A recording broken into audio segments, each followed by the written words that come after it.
Alkitab Berita Baik, Lukas bab 1. Tuan Theophilus yang terhormat, banyak orang telah berusaha membuat laporan tentang peristiwa yang berlaku di kalangan kami. Mereka menulis sesuai dengan apa yang diceritakan kepada kami oleh mereka yang menyaksikan peristiwa itu dari permulaan dan kemudian mengisytihar berita itu. Tetapi sekarang, Tuan Theophilus yang terhormat, saya sendiri telah menyelidiki semua peristiwa itu dari permulaannya.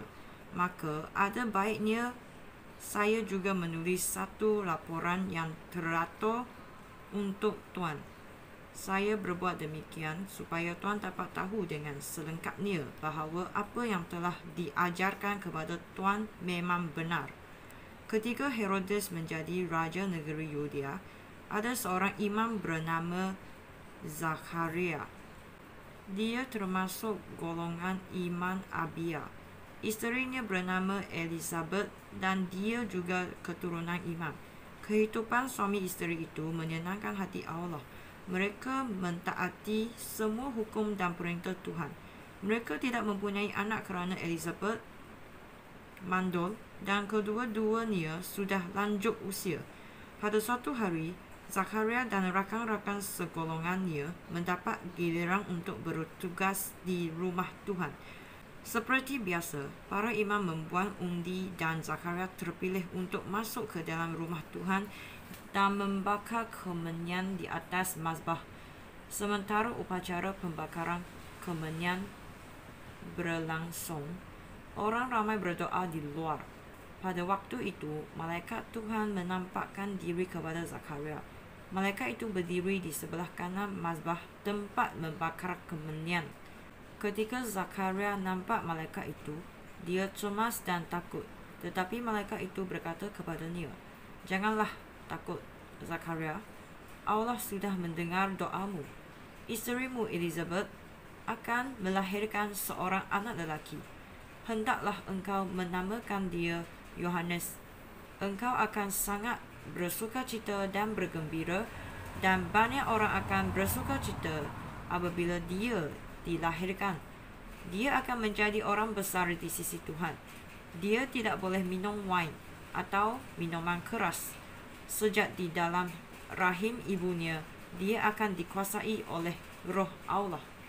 Dia akan memimpin banyak orang Israel kembali kepada Tuhan, Allah mereka.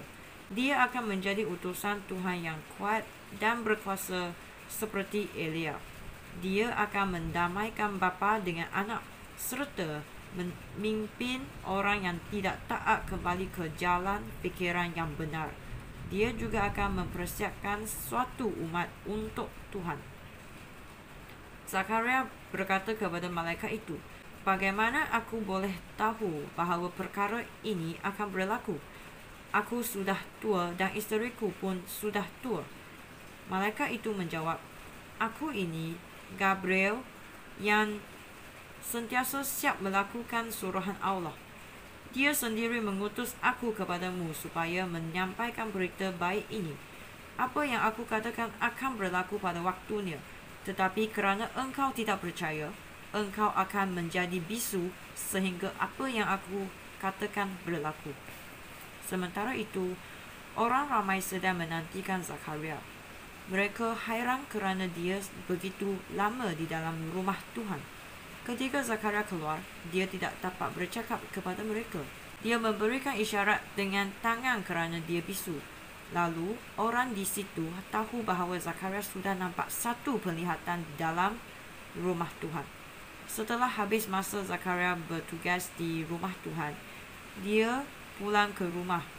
Tidak lama kemudian Elizabeth, isterinya, mengandung dan dia tidak keluar dari rumah selama 5 bulan. Elizabeth berkata, "Akhirnya Tuhan menolong aku. Dia telah menghapus keaibanku." Setelah Elizabeth mengandung 6 bulan, Allah mengutus malaikat Gabriel ke Nazaret, sebuah kota di negeri Galilea. Gabriel membawa berita untuk seorang gadis bernama Maria. Dia telah bertunang dengan seorang lelaki bernama Yusuf, keturunan Raja Daud. Malaikat itu datang kepada Maria dan berkata, "Salam sejahtera, hai engkau yang sangat diberkati oleh Tuhan. Tuhan menyertai engkau." Maria gelisah mendengar kata-kata malaikat itu dan dia tertanya-tanya tentang makna salam itu. Malaikat itu berkata kepadanya, "Janganlah takut Maria, kerana Allah berkenan kepada engkau. Engkau akan mengandung lalu melahirkan seorang anak lelaki. Hendaklah engkau menamakan dia Yesus. Dia akan menjadi agung dan akan disebut anak Allah yang Maha Tinggi. Tuhan Allah akan menjadikan dia raja seperti Daud, nenek moyangnya. Dia akan memerintah sebagai raja keturunan Yakub untuk selama-lamanya. Kerajaannya tidak akan berakhir." Maria berkata kepada malaikat itu, "Aku masih dara. Bagaimanakah perkara ini boleh berlaku?" Malaikat itu menjawab, "Roh Allah akan datang kepadamu dan kuasa Allah akan menaungi engkau. Itulah sebabnya anak yang akan lahir itu disebut suci, anak Allah. Ketahuilah, sanakmu Elizabeth yang dikatakan mandul sudah mengandung 6 bulan, walaupun umurnya sudah lanjut. Bagi Allah tiada perkara yang mustahil." Maria berkata, "Aku hamba Tuhan, biarlah berlaku kepadaku seperti yang engkau katakan." Lalu malaikat itu meninggalkan Maria. Tidak lama kemudian, Maria segera berangkat ke sebuah kota di Yudea, di kawasan pergunungan. Dia pergi ke rumah Zakaria lalu memberikan salam kepada Elizabeth. Ketika Elizabeth mendengar salam Maria, anak dalam kandungannya bergerak. Elizabeth dikuasai oleh Roh Allah, lalu dia berseru, "Berbahagialah kamu antara semua wanita. Berbahagialah anak yang akan kamu lahirkan itu. Mengapakah penghormatan yang sebesar ini diberikan kepadaku sehingga ibu Tuhanku datang melawat aku? Sebaik sahaja aku mendengar salammu, anak dalam kandunganku bergerak kerana bersukacita. Alangkah bahagianya kamu kerana percaya bahawa apa yang dikatakan oleh Tuhan kepadamu akan berlaku." Maria berkata, "Hatiku menyanjung Tuhan. Jiwaku bersukacita kerana Allah penyelamatku. Dia ingat akan daku, hambanya yang hina. Mulai sekarang semua orang akan mengatakan aku berbahagia, kerana Allah Maha Kuasa sudah melakukan perkara yang besar untukku. Sucilah namanya. Dia merahmati orang yang menghormatinya, keturunan demi keturunan. Dengan tangannya yang berkuasa, dia mencerai beraikan mereka yang sombong dan mengacaukan rancangan mereka. Dia menurunkan raja dari takhta, lalu meninggikan orang hina. Dia memuaskan orang lapar dengan segala yang baik, tetapi orang kaya diusirnya, sehingga pergi dengan berhampa tangan. Dia menepati janjinya kepada nenek moyang kita.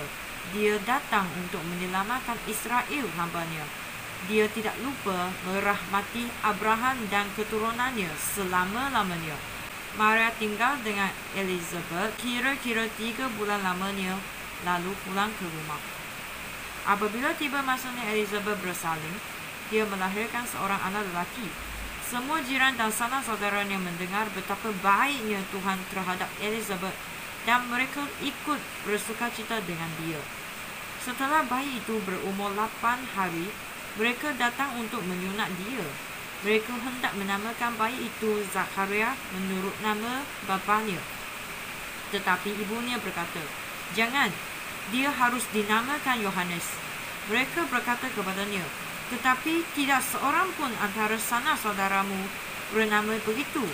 Lalu dengan isyarat, mereka bertanya kepada bapa bayi itu nama yang hendak diberikan kepada anaknya.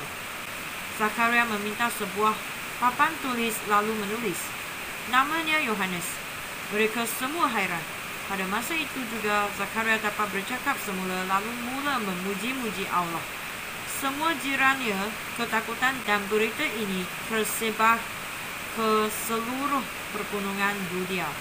Semua orang yang mendengar perkara itu berkata dalam hati, anak ini tentu akan menjadi orang besar. Mereka berkata demikian kerana nyata sekali kuasa Tuhan menyertainya. Zakaria bapa Yohanes dikuasai oleh Roh Allah, lalu menyampaikan berita daripada Allah. Dia berkata, marilah kita memuji Tuhan, Allah bangsa Israel. Dia sudah datang untuk menyelamat umatnya dan membebaskan mereka. Dia mengurniai kita penyelamat yang berkuasa, seorang keturunan Daud hamba-Nya. Dahulu kala melalui nabi-nabi yang dipilihnya, Tuhan telah berjanji akan menyelamatkan kita daripada musuh dan daripada kuasa orang yang membenci kita. Dia menjanji akan merahmati nenek moyang kita serta ingat akan janjinya yang suci itu. Dia bersumpah kepada nenek moyang kita Abraham dan berjanji akan menyelamatkan kita daripada musuh serta membolehkan kita mengabdikan diri kepadanya tanpa takut, supaya kita menjadi suci dan menyenangkan hatinya sepanjang hidup kita. Engkau, hai anakku, akan disebut Nabi Allah yang Maha Tinggi. Engkau diutus terlebih dahulu daripada Tuhan supaya merintis jalan untuknya, supaya memberitahu umatnya bahawa mereka akan diselamatkan apabila Allah mengampunkan dosa mereka. Allah kita pengasih dan penyayang. Bagi menyelamatkan kita, Dia akan datang bagaikan fajar terang yang menyinari semua orang yang hidup dalam kegelapan dan di bawah bayang maut. Dia akan memimpin kita ke jalan yang menuju kedamaian. Anak Zakaria membesar dan semakin kuat kerohaniannya. Dia tinggal di padang gurun sehingga tiba masanya dia menampilkan diri kepada umat Israel.